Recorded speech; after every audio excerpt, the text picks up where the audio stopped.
चलिए आगे बढ़ते हैं। अब बात हो जाए मध्य प्रदेश की। मध्य प्रदेश में बीजेपी के सामने एक्स एमपी को सेट करने की चुनौती होगी।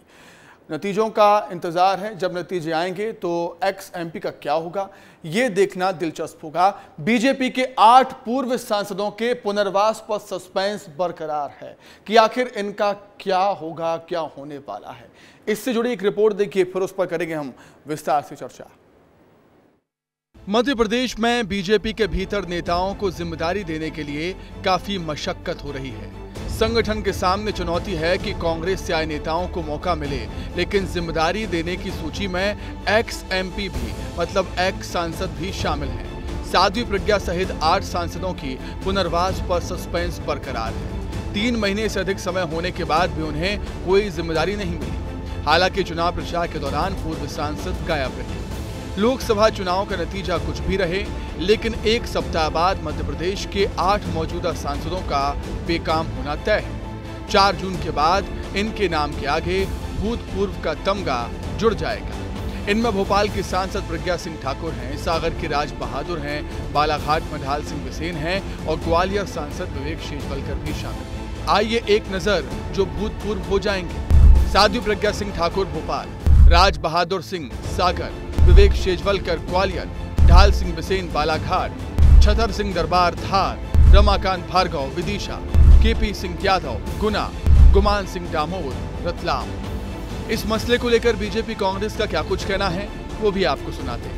कांग्रेस और उनके नेता इसी तरह के ख्याली पुलाव विधानसभा चुनाव में पका रहे थे, लेकिन मुंगेरी लाल के हंसने सपने साबित हुए और वही लोकसभा चुनाव में होने वाले हैं। कांग्रेस के नेता दावे वही करें जिन पे 4 जून को सामना कर सकें। उस दिन ईवीएम पे ठीकरा ना फोड़ें, लड्डू बनवाएं, लेकिन मिठाइयां भारतीय जनता पार्टी बांटेगी।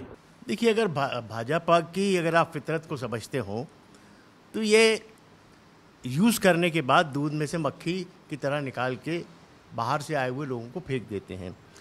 5 मिनट में 50 साल की जो मेहनत होती है उसको वो नेस्तो नाबूद कर देते हैं, ख़त्म कर देते हैं।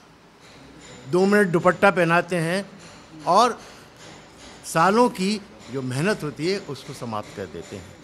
तो भारतीय जनता पार्टी का चाल चरित्र और चेहरा यही है।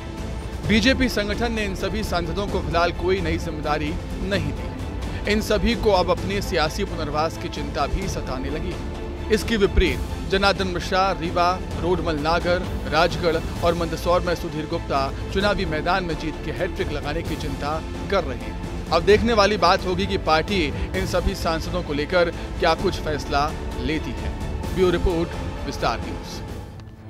और इसी खबर पर अधिक चर्चा करने के लिए सीधे हम रुख करेंगे। हमारे सहयोगी विवेक पांडे हमारे साथ जुड़ गए हैं लाइव। विवेक, जिन सांसदों के टिकट कटे हैं उनको लेकर बीजेपी कहीं ना कहीं सोच रही होगी कि इनको कहां सेट करना है, इनका क्या करना है। क्या सोच रही है बीजेपी इन सभी नेताओं को लेकर? विवेक, देखिए सुमित, इन सभी को टिकट नहीं दिया गया, लेकिन बीजेपी ने इनके एवज में रिप्लेसमेंट वाले नेता तलाश लिए हैं। साध्वी प्रज्ञा को चुनाव इसलिए लड़ाया गया क्योंकि यहाँ पे बीजेपी को ये दिख रहा था कि दिग्विजय सिंह चुनाव लड़ रहे हैं।